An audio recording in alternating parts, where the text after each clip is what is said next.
All right, so just gonna start with the opening statement here and then take some questions from y'all and everything. Just got off the field, finishing up spring practice, phase 2 of this 2022 team. Excited about the direction that we're headed, took some real positive steps, came through it healthy, no significant injuries through the whole spring practice that are gonna impact the fall, a couple of minor bumps and bruises here and there, but across the board, team took some major strides in all 3 phases of the game. We're not near game ready or where we need to be, and that's okay today on April 18th, right, as we work towards getting game ready as we head into the fall. But guys will have a little bit of time off here with a couple lifts, and then we'll roll into finishing out the semester the right way and keeping our team GPA above a 3.0, and then we'll get back here and the rubber will really meet the road with summer conditioning in phase 3. So happy with where we're at. Need to continue to increase the urgency and the competitive nature of everything that we do. That will continue to come with as roles get finalized and as things get really cranked up over the summertime. Looking forward to where that's at and where we're headed. Well, let's turn things over for some questions. Let's start with Alan Mall from the Record Courier. Hey, Coach. Just going back to Saturday real quick. Obviously wasn't a full-fledged spring game, quote unquote, but you were able to do, go live and, bring to the ground in front of some people. Just kind of talk about what your thoughts of that day was and who kind of stood out and that type of thing. Yeah, I mean, it was good. We talked a little bit about it, Alan, prior to Saturday, just where we're at and where we're, some of the depths of some of the position groups, assessing everything. In the past, we put the ball down and we've ran over 125 plays in a live scrimmage because we've had the depths and the numbers to do that. We've had some roster movement, I think the way that everyone has through college football, and just where we're at and installing the new defense in particular, it made more sense to me to where we could get a great practice and to utilize that opportunity. We only get 15 of them to have good fundamental work and to do the things that we did. It's awesome. The buzz that was in the building, to be able to move that thing inside because of the facility enhancements that we've made and to have the number of people in there that we did, just thinking back to, again, when we got here and even just a year ago, when campus was just reopening for our spring game to have fans back, it was just a great day. We came through it clean. Guys played well. Colin played well. He executed the things that we asked him to do. Coop did well offensively.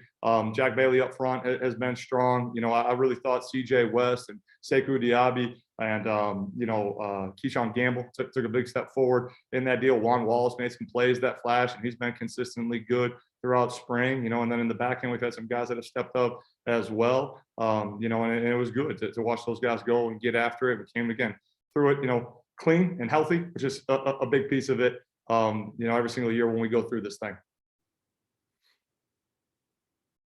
Talk about 3 guys that come to mind right away that didn't get to play last year due to injuries on the defensive side. You just mentioned 2 of them, and then obviously Antoine got hurt very early. Just talk about getting those guys back, how they are, where they're at, and how important that is to the defense.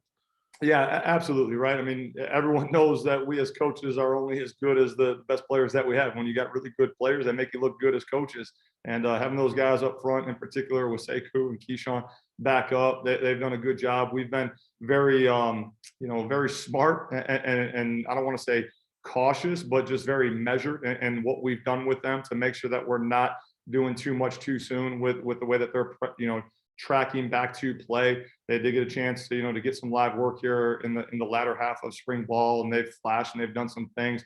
Again, obviously new scheme, new techniques, new fundamentals, new application of concepts that they're getting comfortable with. And you can tell that when they're not thinking about those new calls and they're playing and using their technique and playing with great leverage and great attitude, they have a chance to be some really good players. And then Antoine Richardson, again, we were very smart with him this spring and really limited his live work, but allowed him to do a lot of other things. And he's progressing back and on a really great track, be able to impact this fall.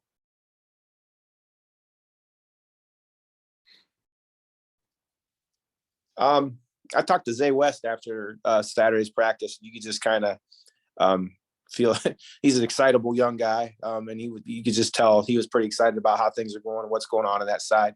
Talk about him a little bit, and then just kind of in general, the feel on the defensive side and kind of momentum they're kind of creating over there.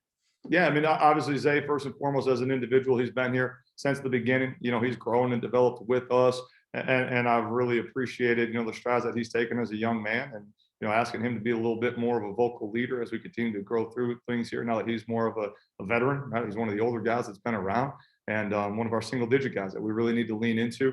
And he's one of those guys that when you get that single digit, right, like you don't have a choice anymore to not play elite level football each and every single time that you go out, so looking for him to do that consistently. I think him and the boys up front are very, very excited about the changes that we've made. It's going to allow them to play pretty loose, pretty aggressive, and be very disruptive up front. So, I think across the board, the defensive side has been re-energized, reinvigorated, and they've really rallied around the leadership on that side and have really established an identity that they can be proud of.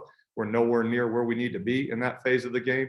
We need to continue to stay hungry, stay humble, and hunt through this whole offseason to make sure that we're doing things the right way so we can play to the level that we're capable of on that side. But again, through 15 practices into this new seam, happy with where we are and, tracking on the right direction now. Talk about Colin again real quick. Obviously you have the jersey on that he can't get tackled.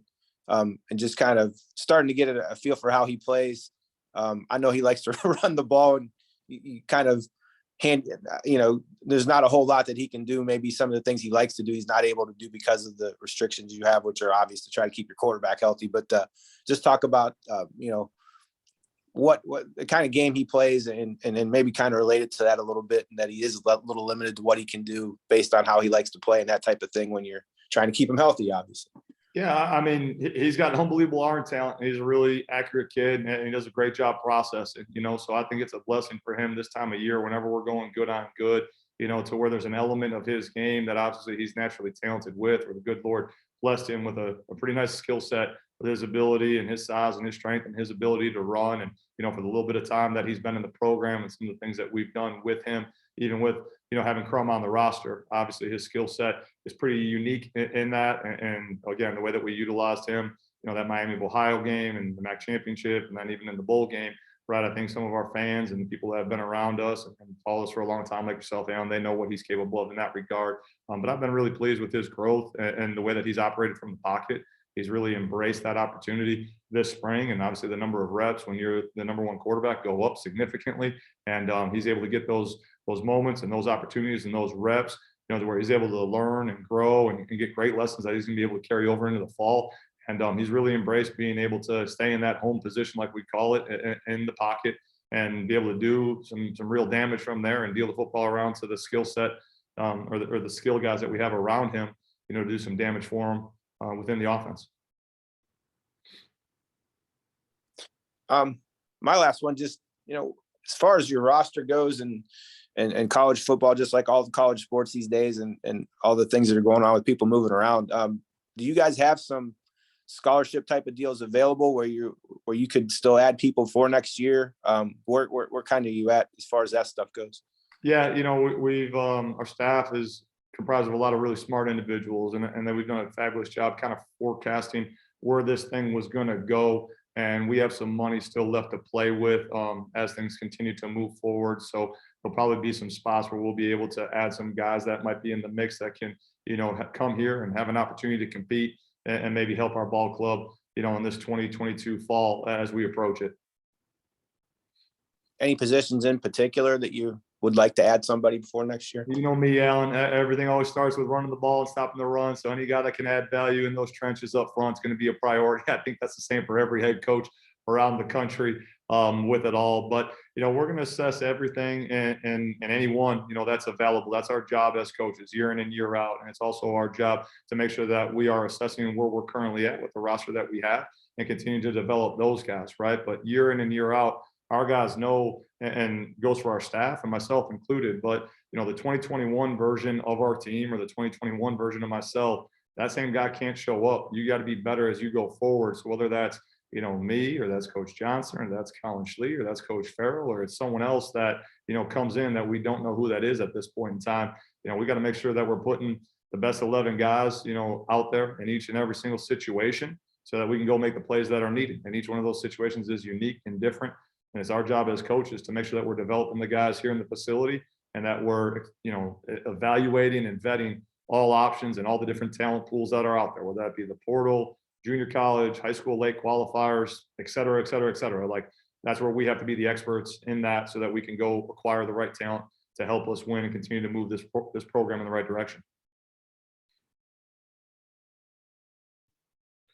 Coach, a couple of cool moments out of Saturday. You obviously surprised Andrew Glass with a scholarship and then brought in I believe you called him the toughest, best looking, most resilient kid in all of Northeast Ohio. So, yeah, I mean, obviously the showcases your spring talent, but those were some special moments. Can you just talk a little bit about kind of making the most of that Saturday? Yeah, I mean, the whole spring showcase is the showcase, obviously the university and, everything all the great things that happened here, right? So, Andrew Glass has come in and he's earned that opportunity. He earned that scholarship and has gone about, our way of doing business each and every single day the right way. Like he lives our standard and does a great job. So when you do that, I know we just had a full on conversation about guys that we're going to look for, in the transfer portal or different spots outside the family. But first and foremost, we're going to take care of ours inside when you earn the opportunity to do that. So, Andrew Glass has earned a scholarship, and we also awarded Savon Davis earlier in the spring as well. He's going to be on scholarship because he earned that right, bet on themselves. Both those guys bet on themselves and earn those opportunities, right? And then obviously the partnership with Kingston is really cool. You guys know, Dan, Rob, Alan, the guys who have been following forever, right? Like this is bigger than just the game of football for us and the way that we're doing this thing. And it's the same thing that holds true for how we can make an impact within our community, right? So partnering with Team Impact and getting Kingston on board, to be around us and to have him be a part of our roster, something that we're very, very excited about, and that's something that's going to go on for a very long time. And we'll continue to do that and, have a positive impact in our community here in Northeast Ohio and beyond. Well, let's turn it over to Meredith. Rob, any last questions here for Coach as we wrap spring ball? Yeah, just a couple. Coach, you talked about Collins' development. What do you think about the quarterback position group as a whole? How they've come through this spring, and how do you feel about that group heading into the fall?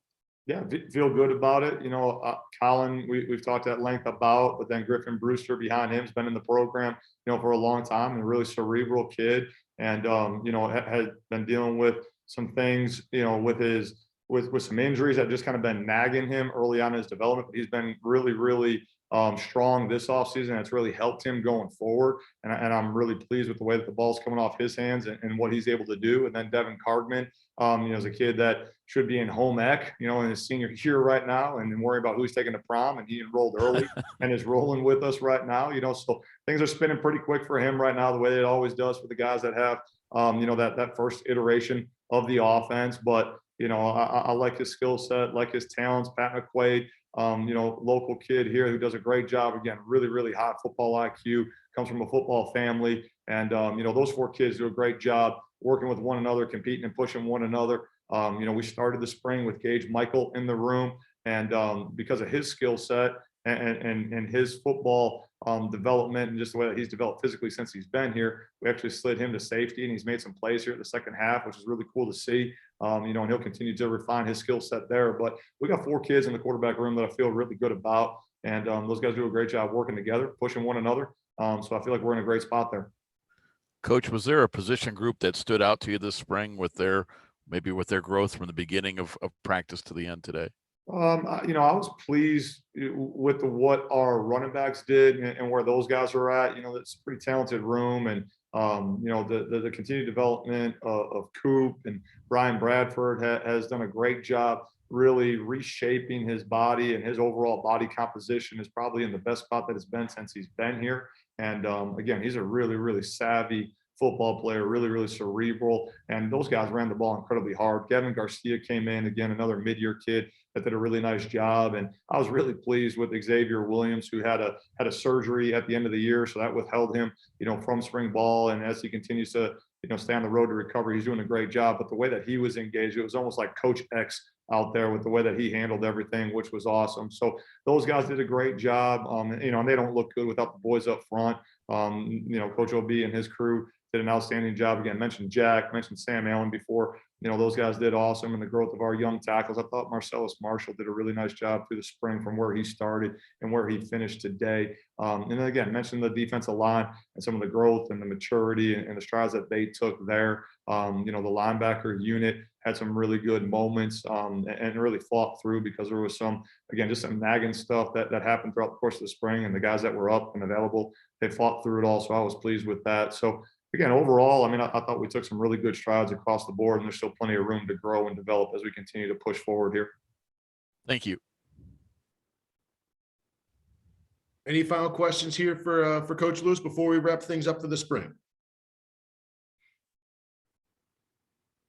All right, Coach, appreciate your time as always. Congratulations on a successful and healthy spring season. We'll look forward to 2 days here in a few months. Appreciate it, guys. Thanks. Go Flashes.